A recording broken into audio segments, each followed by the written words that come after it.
नमस्कार दर्शक बंधु आपण मानक आमर यूट्यूब चैनल सर्वे भवन्तु सुखिना को स्वागत जनावछि।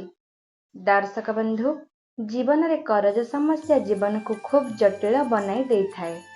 करज नेबा जेतिकी सहज ताको सुझिबा ताठारु अनेक गुणा कष्टकर होई थाए। विशेष भावरे करज कले निज व्यतीत पूरा परिवार सदस्यंक जीवन रे समस्या आसी थाए। कारण यह द्वारा करज नैथिबा एवं देइथिबा मनुष्य पर मध्य समस्या होई पारे। करज नैथिबा व्यक्ति सबुबेले चिंतारे रही थाए। करज कारणरु मानहानि भली समस्या मध्य होई पारे। करज नेबा समय रे ग्रहर स्थिति मध्य देखिबा जरूरी अटे। कारण ठीक समय निया जाइथिबा करज सुझिबारे सहज होई थाए। करज नेबा पूर्वरु किछि विशेष कथा प्रति ध्यान देबा नित्यंत जरूरी अटे। दर्शक बंधु 8 अंक शनिकर माना जाई थाए। तेणु 8, 18 एवं 26 तारीख रे केबे करज नियंतु नाही। एही तारीख रे निया जाइथिबा करज जीवन रे समस्या बढ़ाई थाए। करज नेबाकु चाहुथिले सोमवार, बुधवार एवं गुरुवार नै पारिबे। एहाको सुझिबारे कोनोसी बड़ समस्या आसे नाही। करज रे नेबा समय रे हस्ताक्षर करिबा समय रे सर्वदा ईश्वर को स्मरण करंतु।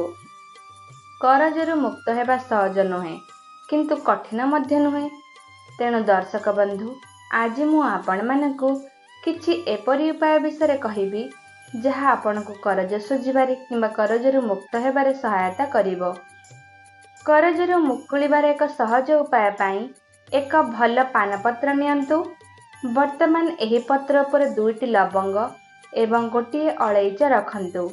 तापरे एही पानपत्र को मोड़ी नियंतु एवं भगवान एवं मंगलवार दिन सकाळु स्नान करी स्वच्छ वस्त्र परिधान करी हनुमान का मंदिर को जांतु एवं एही पान पुड़िया अर्पित करि दियंतु।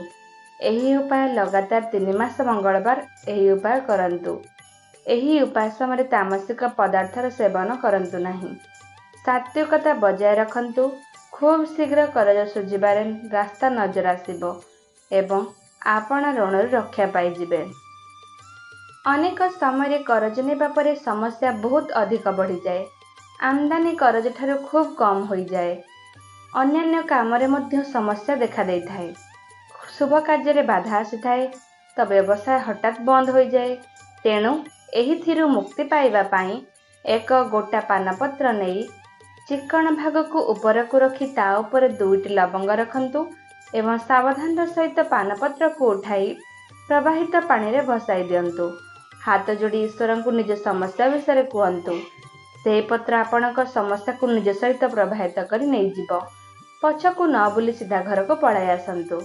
अल्प दिन मध्य देखिबे आपणकर सब समस्या दूर होई जिवो। दर्शक बंधु जदि जीवन रे अनवरत करज बढ़ी बढ़ी चलीछि तेबे नवरात्रि समय रे पानपत्र रे प्रत्येक दिन माता दुर्गा को रिम लेखि अर्पित करंतु। नवम दिन एही पानपत्र कुंज सिंधु करे रखि दियंतु। आपण रात्रि समय एकाकी एक आसन पकाई श्री हनुमान का सामने रे बसी जांतु। दीप प्रज्वलन करंतु एवं नाली फूल अर्पण करंतु। 11 थर हनुमान चालीसा पाठ करंतु। एही उपाय को नियमित भाव में आपण को 11टी मंगलवार करने को पड़िबो। प्रत्येक मंगलवार राति 11 रु 12 मध्य ही उपाय को करंतु। देखिबे अल्प दिन मध्य सब समस्या दूरे जीवो। करज जो समस्या होइतिले ताहा मध्य ठीक होई जीवो। तेबे दर्शक बंधु जदि आपण माने चाहउछंती आपण करजरु मुक्ति हेबाकू ताहले एही उपाय को निश्चय पालन करंतु। आपणकर मंगल हेबो।